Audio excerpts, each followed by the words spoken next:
Thank you for joining us again. We did a bit of like an early morning talk today to get warmed up, and we had to cut off the good conversation. So I'm excited to share it with everybody here, record some video, and really kind of highlight the work that you two have done, both in the footwear space and beyond, and how you're thinking about the future of footwear, how you're thinking about sustainability, and go from there. I think the best thing to kind of tee it up, if it's okay, if it's all right with both of you, to introduce yourselves to everybody, names, where you're from, like work that you've done, and then we can kind of go through things from there. Great. Sounds good. Who wants to start? Terry, give us a background give us your background. Okay. Really detailed. Okay. My name's Terry Depietro. I grew up in a shoe family.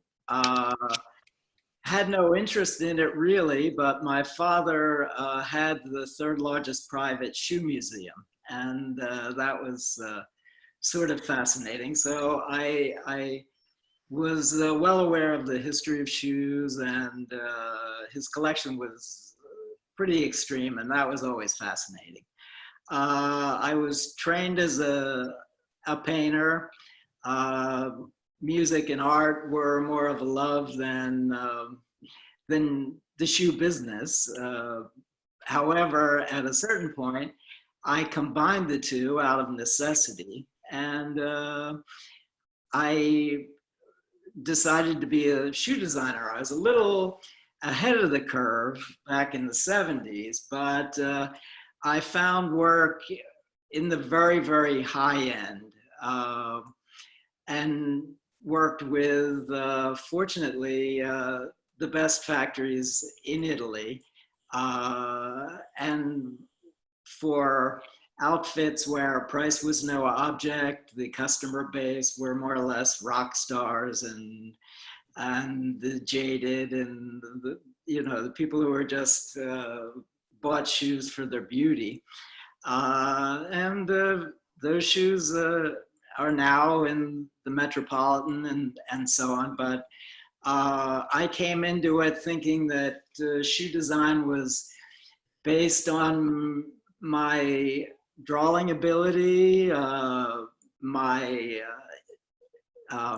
sort of ability with details and so on. And of course, I always felt I had a good hand. And of course, I'm not saying that's not important, but I soon learned that there was much more to shoemaking than that. However, I got lucky. I mostly through my love of music and pop culture, and not knowing that much about fashion, I brought in some things that turned into shoe languages. I think I was one of the first, or maybe the first, to bring what was called at the time spaghetti western. I brought cowboy footwear to couture Italy shoemaking back in the 70s, and Vogue ran with it and so on, and it became a mainstay. So while I did things like this, I did shoes that were so complicated that some of them went around the world 10 times to get a finished sample, hand embroidered in India, the patterns made in Vigevano, Italy, and so on. It was great, but I always longed to make shoes that were on everyone's feet. And eventually I got the opportunity. I was drafted in to become the head designer of Nike, or Cole Haan, which was owned by Nike. Well,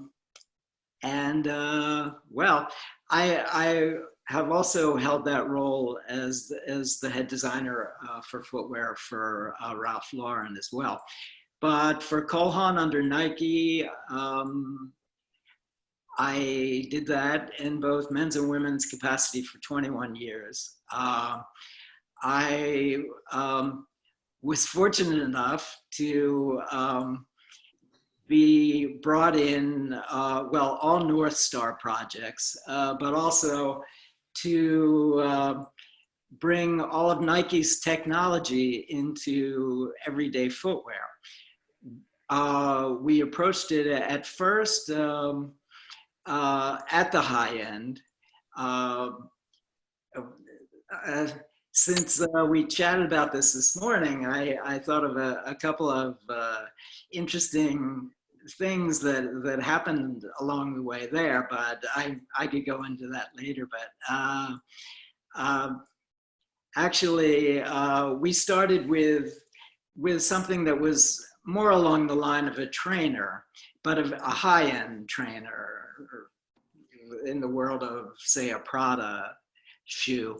However, I drew up a sketch and I had no idea that it was technically possible, but we all liked it. It was a very clean sole with a totally exposed airbag running totally around the back, not contained by any pillars or posts. The head of Cole Haan, who was formerly the creative director of Nike, sent it out to Nike to see if it was possible. And it was. So the equipment existed and we went with it. It was all focused on that big old airbag, and now today, of course, that's a big Nike trend. At the time, they wondered why anyone would want to do that necessarily. But even though it was popular, I was unhappy with it because it made you, it elevated your heel, and you didn't look relaxed.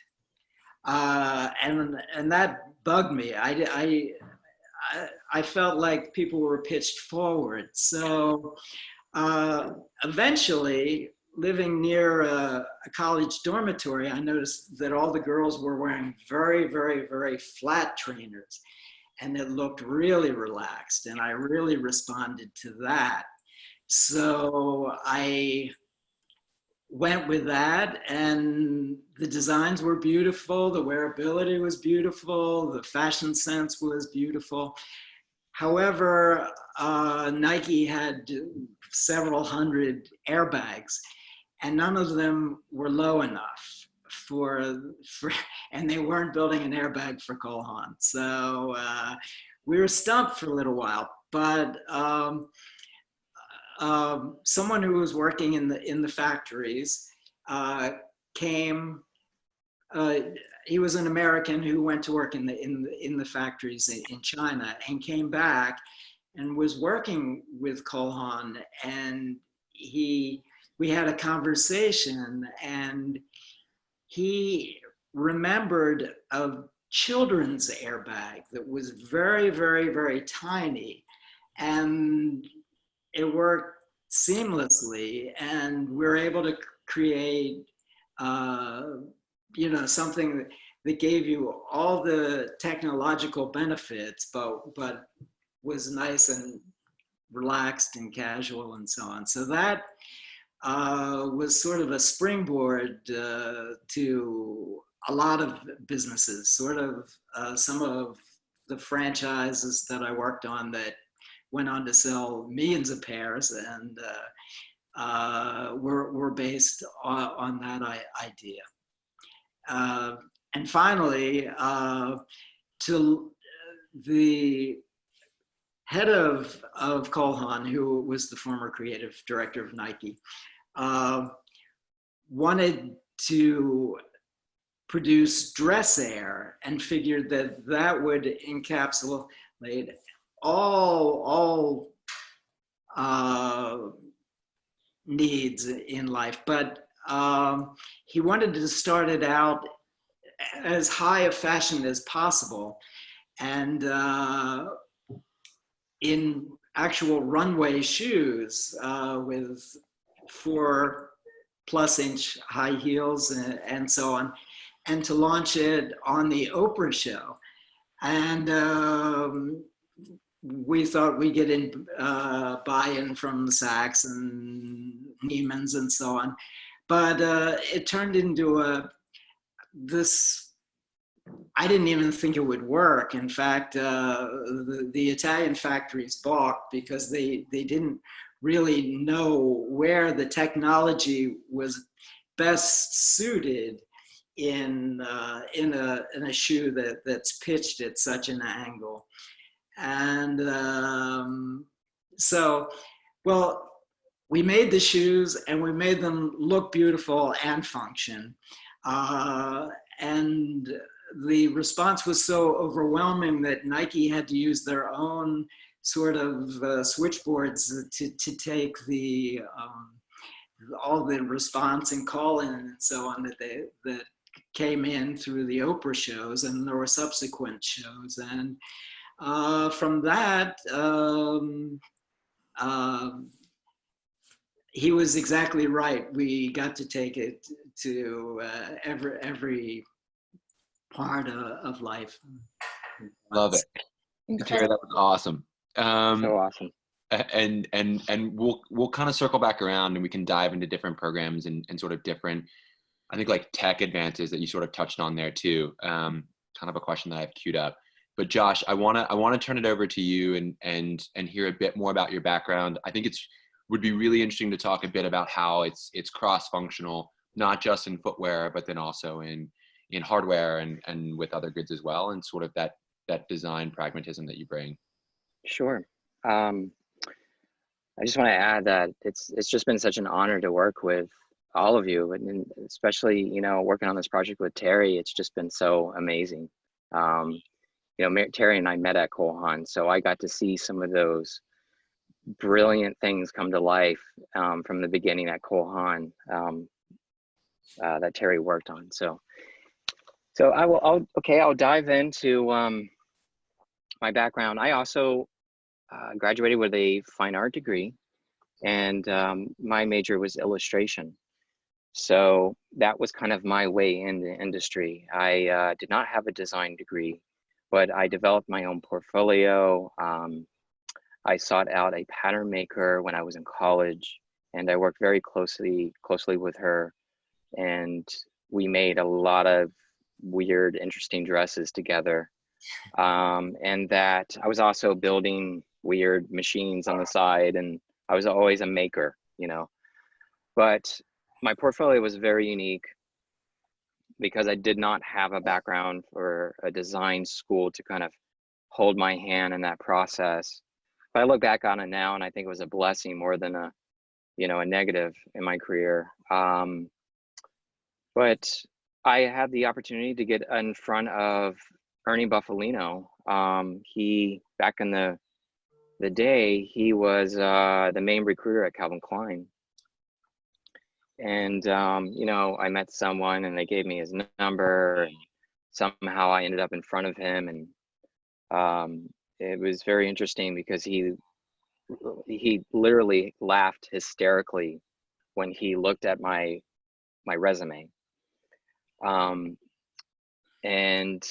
because the only thing I had on my resume was waiting tables, you know, and but we had a lot of laughs, but my work really impressed him, thankfully. And so the way I got my start in the industry was really because I had this computer background that most people didn't have, and I had these drawing skills that came coming out of studying illustration. I could really get across my ideas, not in just a creative way, but kind of the beginnings of a digital technical way.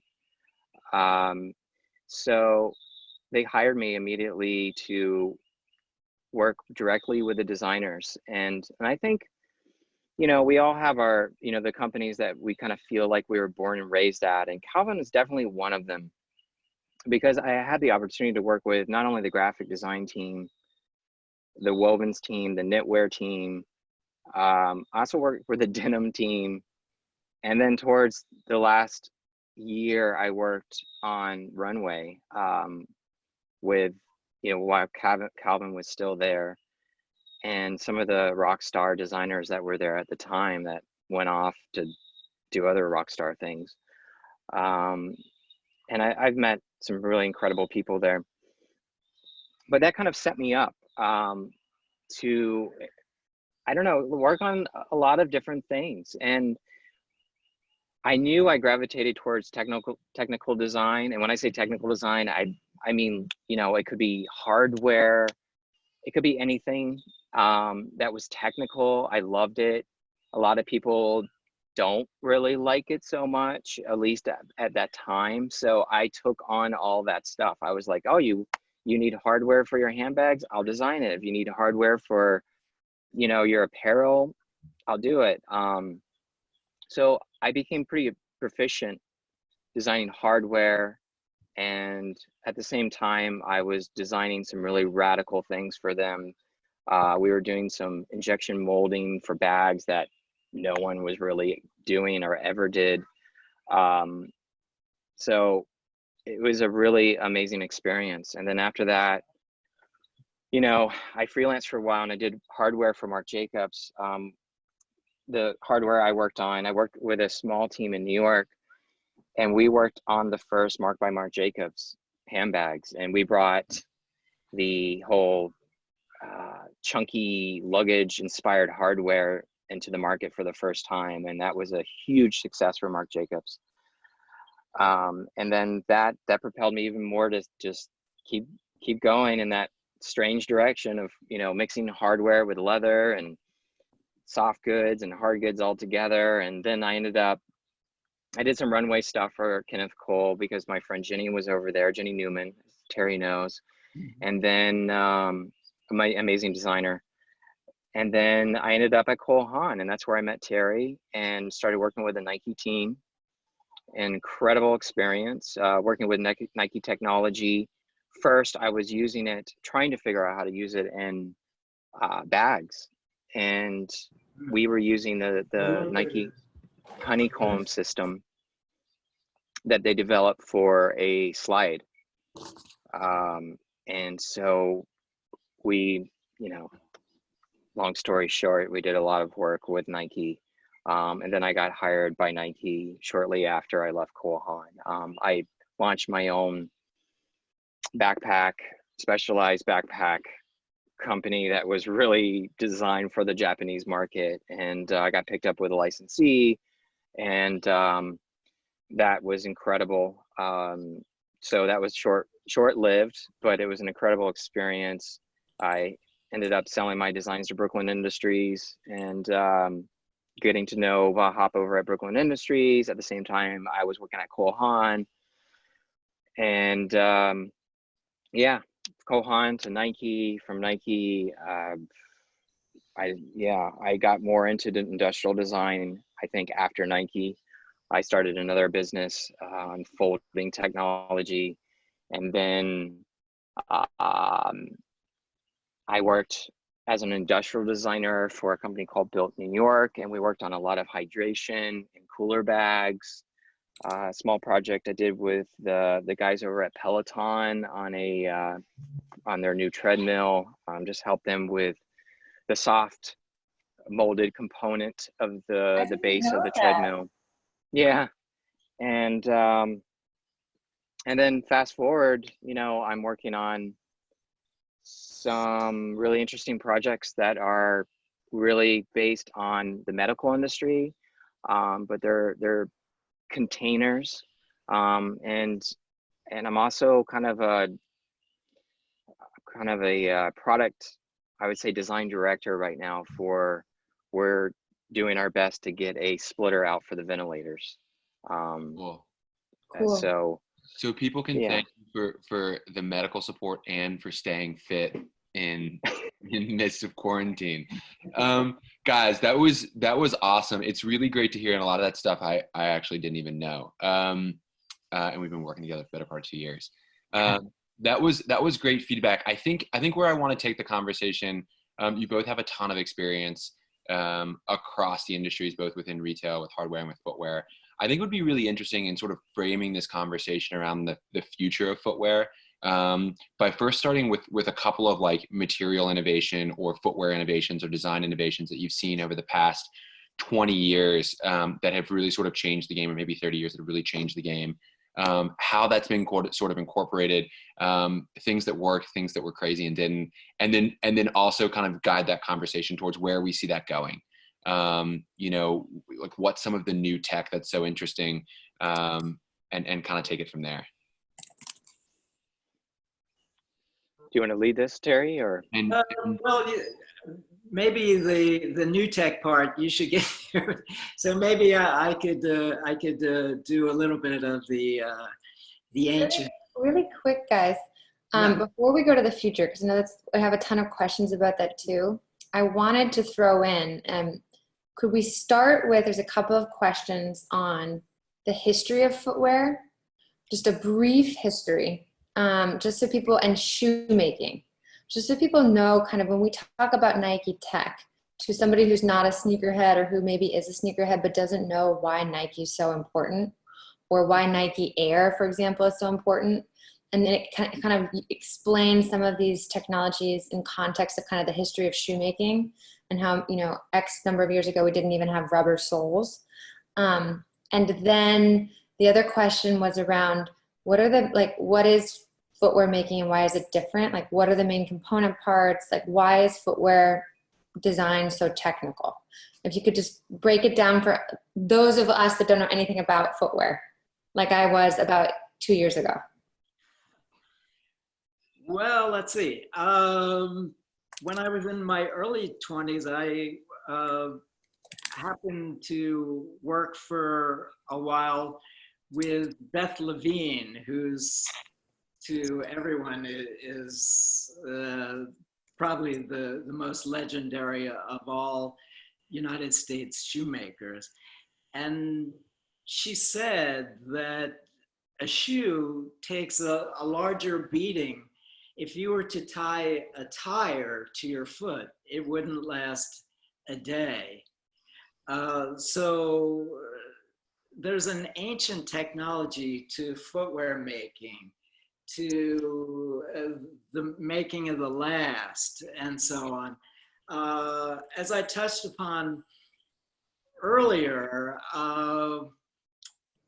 I think for too long, and I don't know when this happened, maybe it was the 50s or the 60s, there was the concept, as shoes got less expensive, that they were imitating the genuine qualities of the shoes.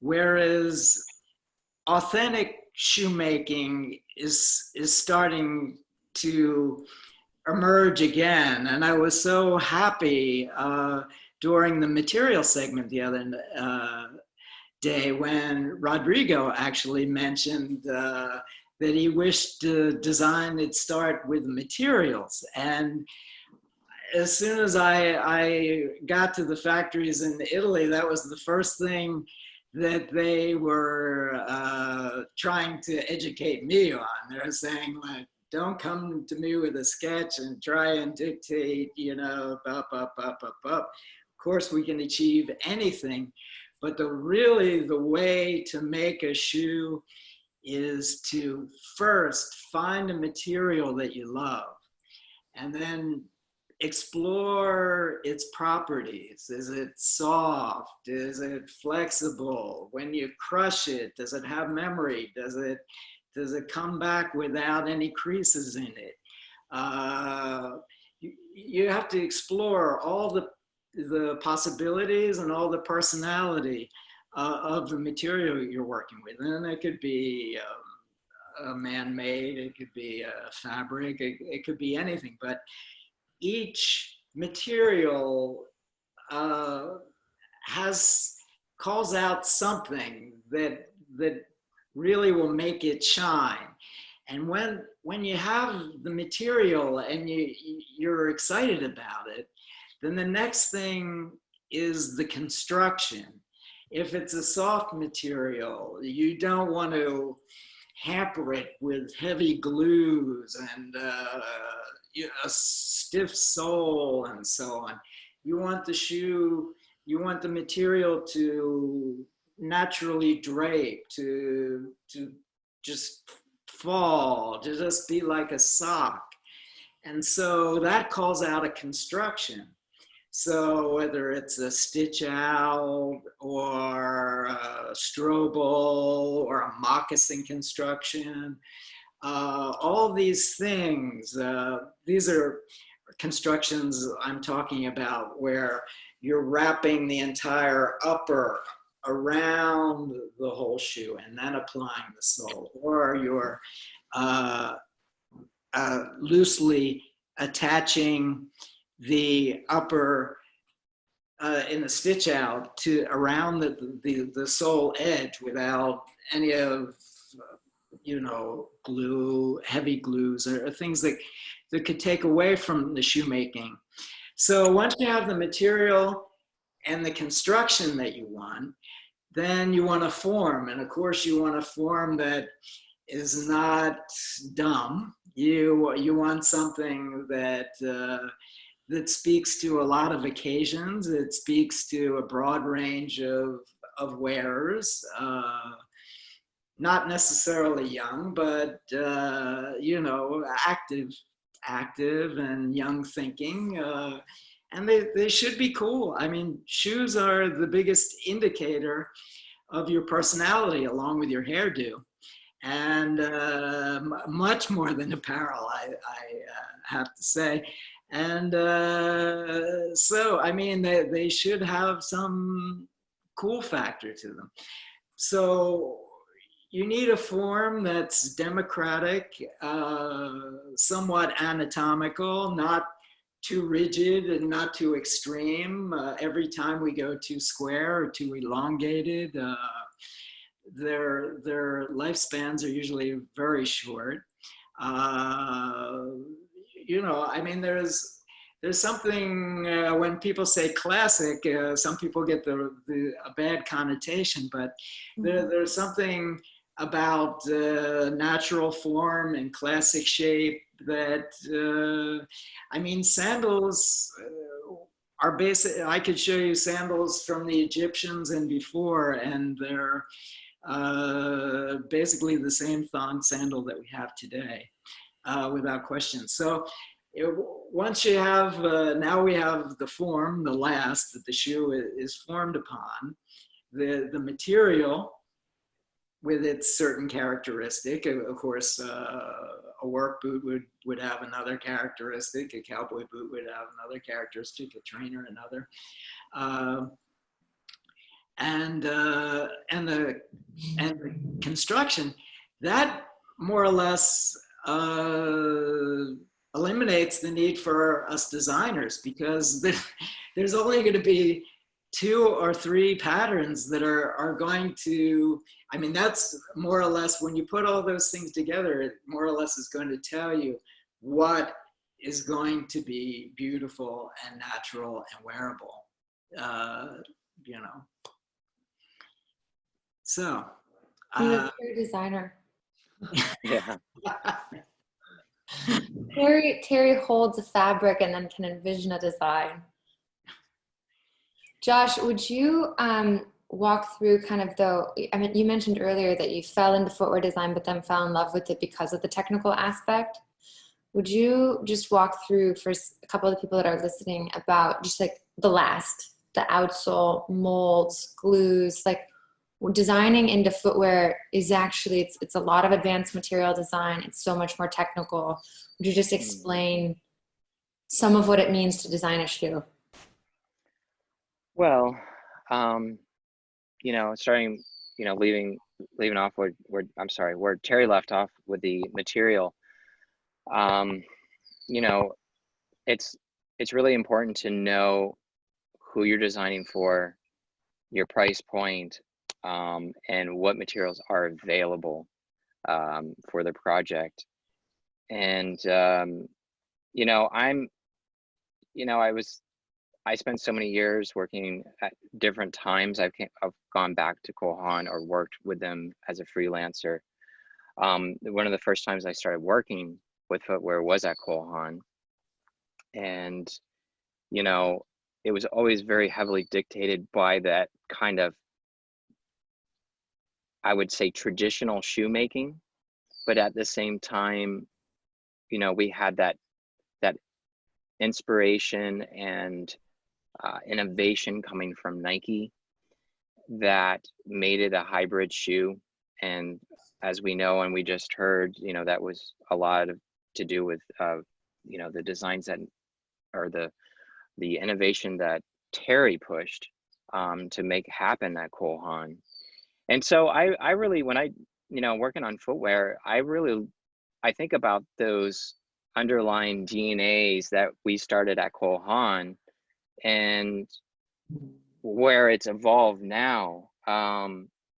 So really what Nike has done with innovation is, you know, everyone has been inspired by it, not just Cole Haan, obviously.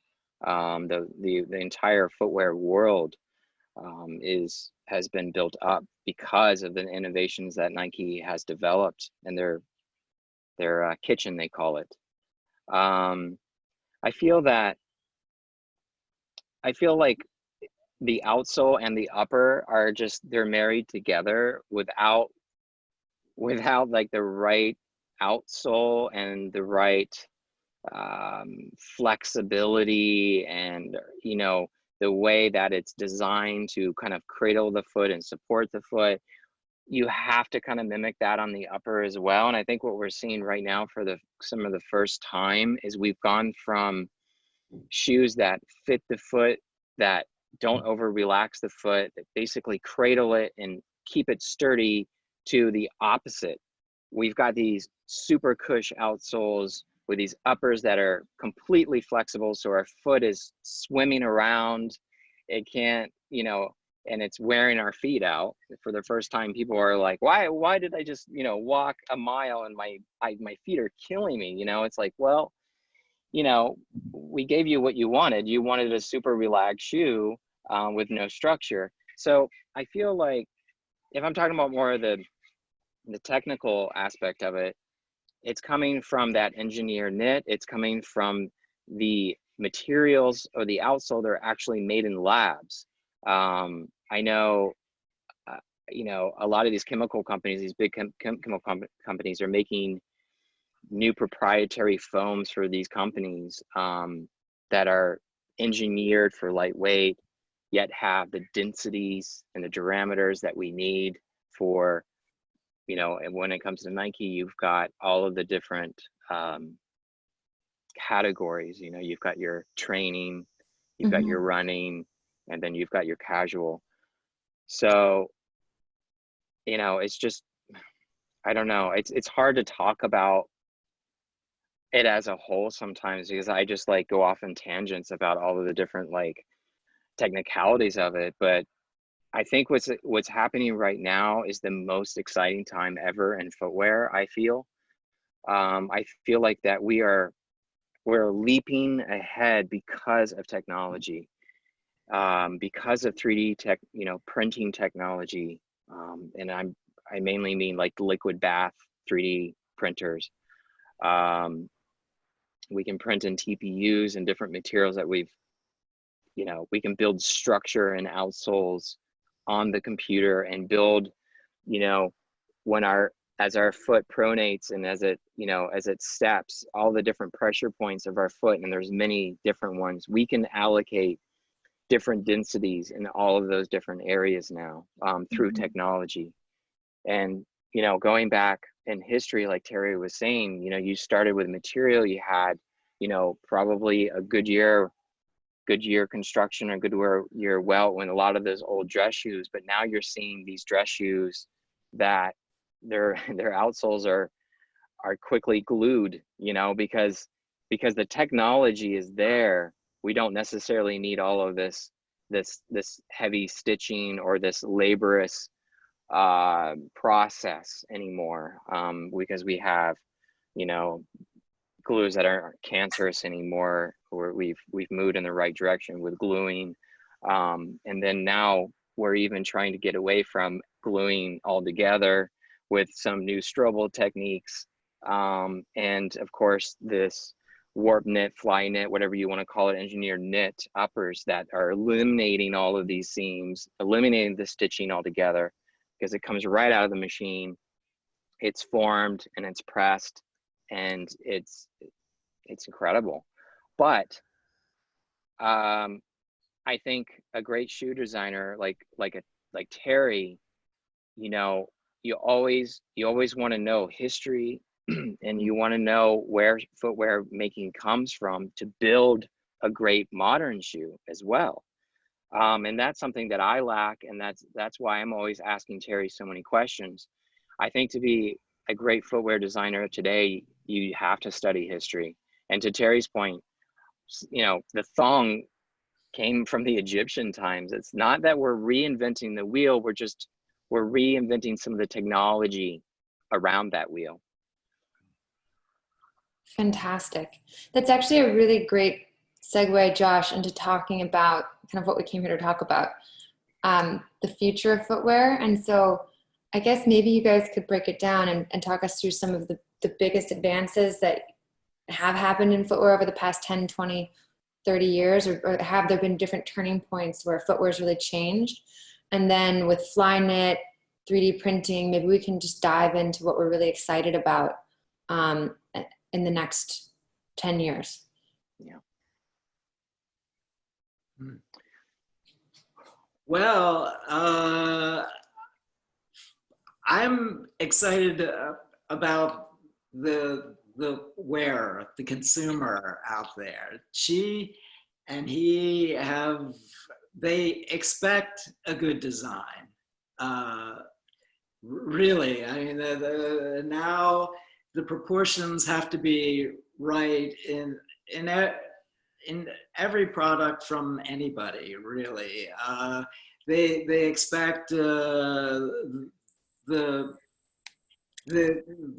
quality of the make to be better than it was. I've seen the evolution of that. Certainly, we've lost some intricacy over the years, and you know,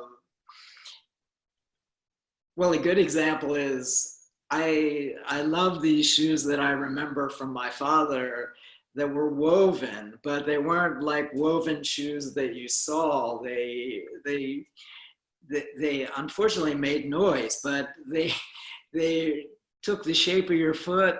The breathing was unbelievable. The flexibility and so on. I eventually got to capture it in Italy and then in India, where there were basically whole towns sitting around me on the floor, weaving around lasts and so on, and creating a woven shoe from the bottom all the way up to the top line. And of course, that's replicated with the fly knit and the modern technology of today. I will say that the consumer today really wants authenticity. They don't want shoes or trainers or anything else to just look like what they're supposed to be. They want them to perform as they're supposed to perform. So all that bodes well for the future. I mean, everyone is a lot more sophisticated and a lot, and everybody wants real. They want real product, and so I'm loving some of the advancement in some of the new man-made materials.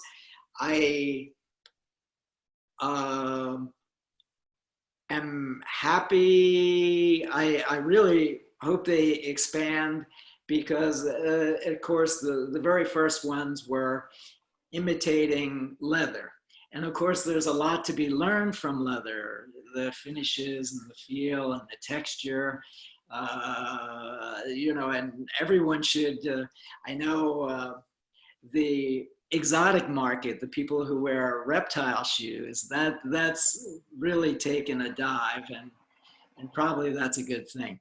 But however, they have so many beautiful techniques of treating, a skin, sueding it, uh, coloring it under the scales, and then putting another finish on the top, making it iridescent, giving it an ombre effect where it fades totally out. There are just infinite things that could be learned from the past of people who worked in the dreaded tanneries, going forward into making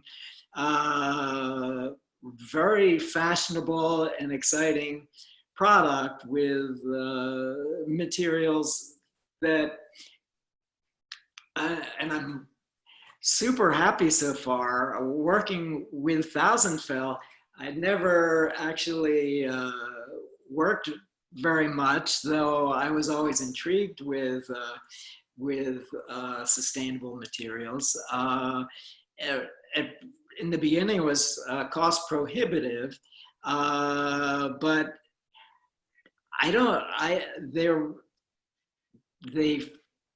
they bend correctly, they flex correctly, they're soft. I haven't found a breathability problem. I love white footwear year round. I'm a big proponent of wearing white shoes in January. And when I learned that these shoes will always retain their whiteness, I was even more psyched. So, but anyway, I'm very, very, very much happy with the ability to work with the materials that we have so far, and then throwing in some old components such as the rubber trim details and so on. It's been great. Well, let me say, I'm going to let Josh speak, but I do want to say that I do feel that I used to say design wasn't democratic. And of course that was very snobbish on my part, and I'm sorry that I said it. Now, working with Thousandfell, it's amazingly collaborative. Lots of thought goes into absolutely everything. There's a great partnership with everyone on the outside, and I mean, I think back over a very long career, and I think how much further some of the big companies that I worked for would have been if they would have worked in the sort of relaxed and casual and collaborative environment that's been going on with the Thousandfell projects. Mhm. Terry, I appreciate that plug. That's awesome. And I am none too ashamed to have that be said. So I'm really excited. That was really helpful. I think what was really interesting there too was talking about sort of the history of the Flyknit and how it very much kind of originated from that initial hand weave, and a lot of that same like gripping of the foot you're actually now finding in sort of these engineered weaves, as Josh alluded to. I think, Josh, unless you want to jump in, I know you talked a little bit about 3D printing and Flyknit. If you want to speak to that again, like would love to hear a bit about it, but also want to open it up and save a little bit of time for Q&A. So up to you. We can either kind of dive into it. I would love to have Josh just really chime in on, because I know you're very excited and you're into new technology, like a couple of the new projects out there that you're keeping your eye on, where you think we'll be with footwear in the next 5 to 10 years. I think, well, we're going to see a lot more engineered knit, that's for sure. I've already worked on some other projects that, you know, almost every part of the industry is looking to make engineered, you know, pants, garments, accessories.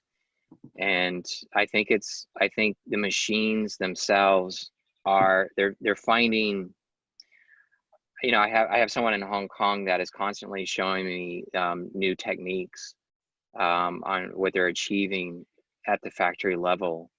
And, you know, glow in the dark is, you know, is so cool, you know, and, you know, mixing 3M threads, and then, and also, you know, with like companies like Scholler leading the way with nanosphere technology, that which is makes it waterproof.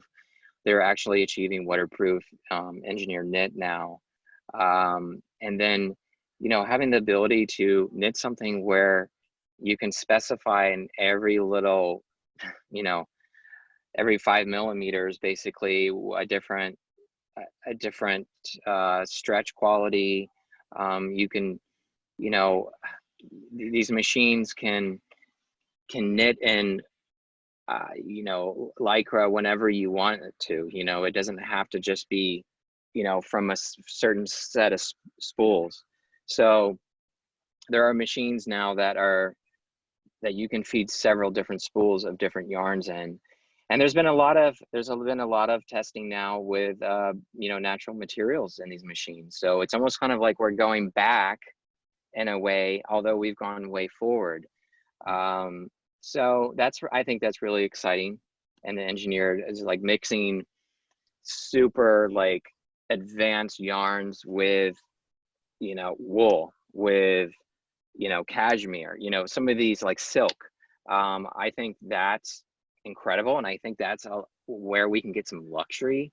You know, the word luxury starts coming into play when you start using some of these natural materials that are beautiful and they already have incredible qualities to them. Just to rewind a little bit, you know, Nike's technology, Flyknit, it really came in the industry that was actually using it was the sailing industry. So that's where they got their inspiration from. The sails had thread embedded in them for strength. And it's interesting, like a lot of these technologies, even 3D knit or engineered knit, whatever you want to call it, you know, we've been knitting for I don't know how many years. I don't know the history exactly, but a lot of these technologies they're just evolving, you know, and they're constantly changing. So yeah, it's really exciting. It's I guess, I think what we talked about earlier today was, you know, the exciting taking bio-based materials and engineering those in a way that have functionality that we need and that we can use in footwear. Leather is a biomaterial, it is a natural material, and that's why leather is so incredible. It has everything Terry was saying. It has these stretch qualities to it. It has breathability. Your foot forms to it. So we're kind of looking at nature as like the holy grail. How can we mimic that? How can we do this without killing animals in the future? And how do we even make it better? Is it possible? As humans, we're constantly challenging that. Can we make something better than nature? You know, and I think we are in a lot of ways. You know, we've got some really technical materials out there. I think the main challenge is we know how to make really technical materials using petroleum. Can we make really, you know, incredible materials that supersede what nature is making right now without petroleum, using bio-based, you know, plant-based materials, or, you know, if it's algae, whatever it is, you know, that is really, I think, the goal to humanity, is how we can live in this world without taking from it so much. So yeah. Sorry, I didn't mean to start preaching, but I mean, No, it was really well said. that's incredibly well said, and that's our mission. Right. It's so fast and foul, you know? I mean, that's why Terry and I are so excited to work with you two. I think that's actually a really good spot to leave it open if anybody has questions for Josh and Terry, anything about footwear, their career, a project that they've worked on, a new material. Open mic.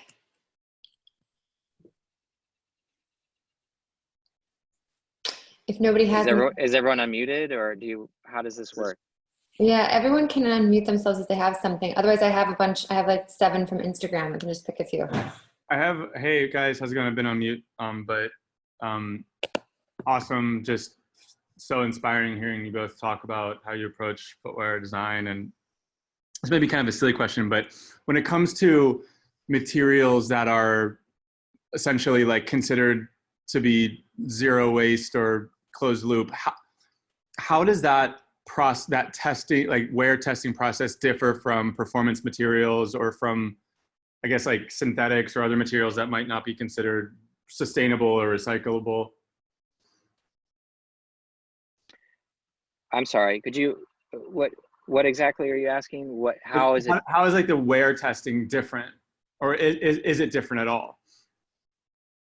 Oh, like yeah. Yeah. Well, when you're dealing with these materials, like even for 1000 fell, the material, you know, it was never used in footwear before, so we had to go through a lot of different tests. Yeah, it changes everything. You know, there's a lot of testing that has to happen, and yeah, it depends on the material and how it. What, you know, a lot of these companies that are developing materials, they put them through test, and they have their own testing systems. But it depends, you know, every industry has its own kind of level of testing that you have to put it through. Got it. Cool. Yeah, just to build on that, for some of the materials we were using that had come from the mattress industry or from had not been used in footwear before, a lot of the main footwear tests are around strength and durability and flex. So like as your foot's walking, your foot's bending. And this might sound obvious to Josh and Terry because they're in footwear, but for me, that was kind of like a big shocker. So we're always doing flex tests, and materials might have passed for, you know, a durability or wear test for a handbag or a leather good, small leather good, but absolutely not for footwear. And the problem with footwear is because you're taking a synthetic rubber, and you're attaching it to an upper, there's an adhesion. And so we actually had to really work through different glue tests and a lot of different adhesion tests as well to make sure that we weren't ripping or tearing or crocking or cracking materials. So there were like 8 different levels of tests that we had to go through. The other thing I'm going to mention too that shocked me was that it's oftentimes the material changes as it goes through heating and cooling chambers with the lasting process. So like, maybe your point, like a traditional leather, we know that we can heat it up and it'll mold and it'll hold shape and it won't like deteriorate. Whereas like a lot of these synthetics, you have to go through these like really basic tests that we kind of just take for granted. And I think, Rodrigo, you talked about like specs on our previous call, but like you have these existing specs that you're still working towards, but like a lot of the stuff that you kind of take for granted is being able to pass, like you got to totally. Got it. Yeah. Cool. Makes a lot of sense. Thank you. Anybody else on the call have a question? I'm curious. Sorry, I don't know if anyone else. No, you go. I'm curious on, you know, future of footwear manufacturing. I mean, where do you guys see, you know, what's the model looking like for the next 5 to 7 years? Do you still see it as kind of like, you know, development done in-house with factories all over the world that produce one type of shoe? Or do you guys see more localized manufacturing? And do you think that that is possible with how technology is moving? Yeah, it's definitely becoming a lot more possible for sure. Technology is changing all of that, and you know, talking about the construction of the shoes have completely changed to maximize efficiency, you know, and then also it's just kind of like snowballs, you know, because you know you start with, you want to make a shoe as efficient as possible, So you can manufacture it a certain way with a certain type of material. You get really good at it, but then you introduce another material and then you have to change. What I think what the shoe industry is doing right now is kind of honing in on how can they set up, a machine that doesn't take up, a crazy amount of space, and they can start implementing these shoes and putting them, these machines and putting them in their stores. And then, can the outsole be made there as well? Can it just be 3D printed, and then the upper is, there's a machine that just kind of makes the shoe in real time for customers. I think that's definitely, it's starting to happen. I think it's definitely going to happen a lot more in the future, especially with customization being such a big thing. The companies have been playing with customization for years, but it just kind of, it's been gradually taking off, and people are getting more excited about it now. I think because they're starting to see better results with it, Right. and faster results. Cool. Totally not as great of an answer, but something else I've noticed, Rodrigo, or that we've really noticed, is that supply chains are shifting. This is not just footwear. I'm sure it's every industry, but there's a new footwear system opening up in Ethiopia. And a lot of, so basically there's only really 7, guys, correct me if I'm wrong, 7 or so major factory systems globally for footwear right now.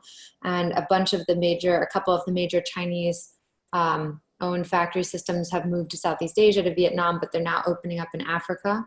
And then Latin America is having a resurgence. So we manufacture in Latin America, but we're also looking to move potentially to the Dominican Republic to be closer to market.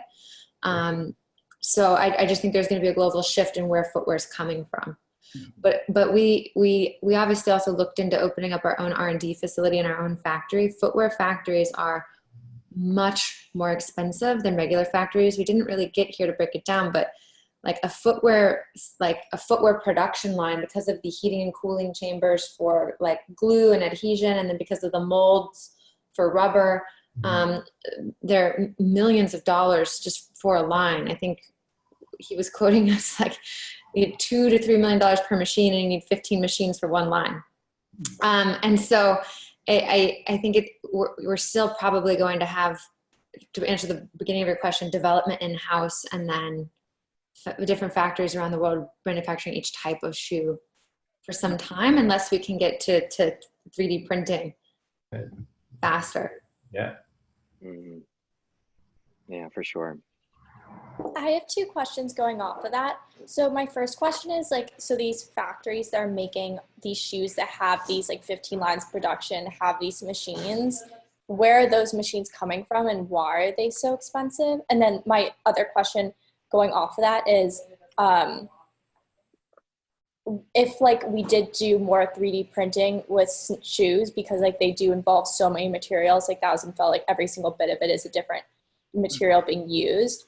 Do you see that being an opportunity moving forward, that we could start 3D printing shoes, or do you think 3D printing would have to evolve to be able to take on that capacity?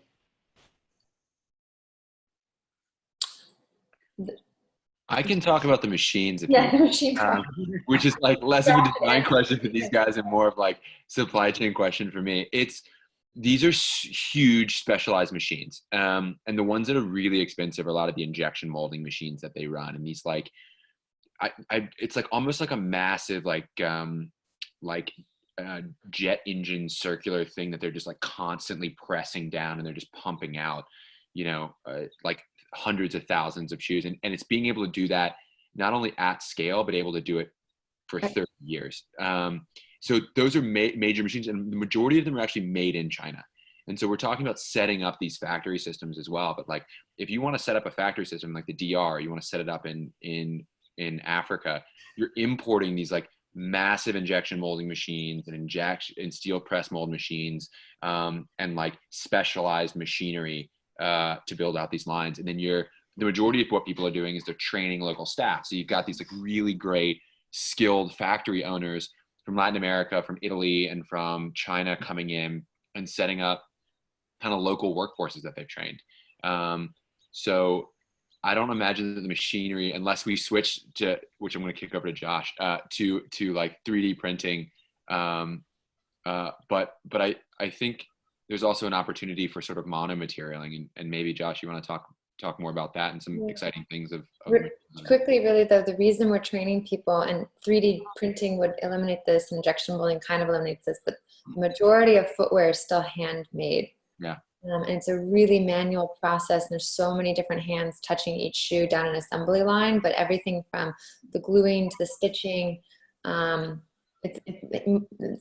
when Terry's talking about the hand and he's like telling us all about the material and the character of the shoe, it's really still an artisan practice. For sure. I think we're working on it. You know, the industry's working on it. It's just we're kind of reinventing how the footwear is made. So if you design it from the bottom up, that is going to be made by, you know, a specific machine, and, you know, the upper, I think what we're trying to do is eliminate the lasting part. You know, like, is there, you know, what can we eliminate in the process to make it more efficient so we can bring it back domestically, and yet make it the way, with all of the technicalities that we want, you know, or the high frequency welding and this and that. So yeah, they're working on it. It's happening. I don't know how soon we're gonna have, you know, footwear manufacturers, but I know New York startup has, you know, they've invested millions in some awesome equipment, and, you know, I think we're going to see some great things coming out of New York, for making. And I know Adidas has invested a lot of money, and they're kind of, they don't call it the kitchen, they call it like the Brooklyn something. But they're making shoes. You know, there are ways to make shoes without these ginormous machines that, you know, Stuart was talking about. It's just, again, it's just a different way of making them, and they're not as efficient, you know, but they could be more efficient in the future when we get to that level. Yeah, and that's one thing that, you know, Thousand Fell we're working on right now, is like, what is that level that we need to, you know, we want to go to next, and that's an exciting time, and we're getting to the point, I think, in our country, especially after what, you know, the pandemic that we are going through right now, is we want to start manufacturing a little closer. You know, our future of getting on a plane and flying around the world might not be, you know, what it was 3 months ago. So it's a good time to kind of rethink the process.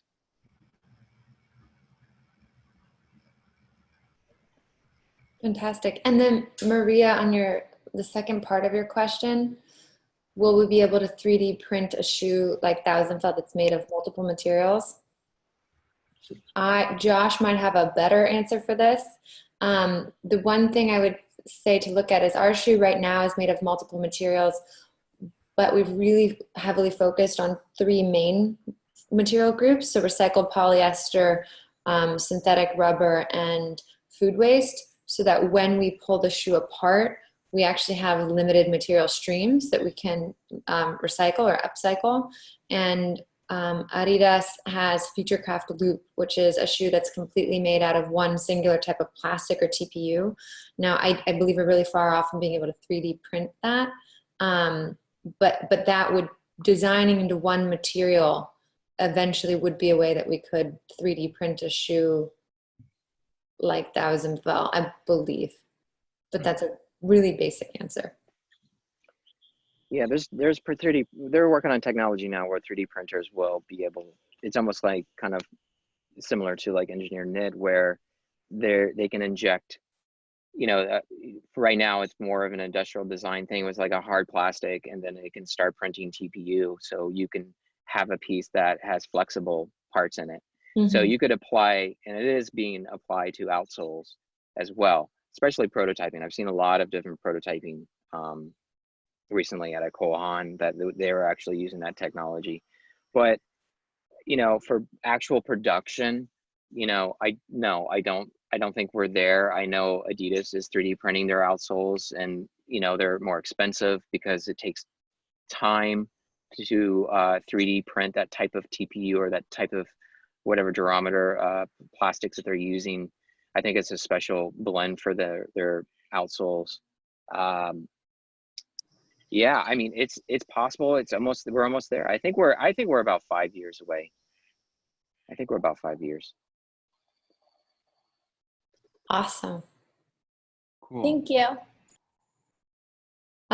Anyone else? Otherwise, I can send you guys these questions afterwards. Okay. Okay. Stu, anything you want to say? No, this was really great. Guys, I appreciate you taking the time. And I think it was a really great frame up for kind of the footwear industry, where it's been and kind of where we're heading. You know, I think $1,000 is very much around closed loop systems and sustainability, but we also are very much interested in this product category uniquely, for all of the things that we sort of have touched on.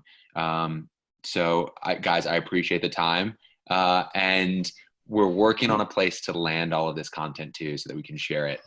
We get a bunch of DMs on people that want to follow up with it when they missed the live time. So I'll share that with everybody once we get that up and running. Thank you, everyone. Great. Thank you, Josh. Thank you, Terry. Awesome, guys. Thanks so much. Thank you guys so much. Bye, Rodrigo. Bye, Maria. Bye. Stay safe, everybody.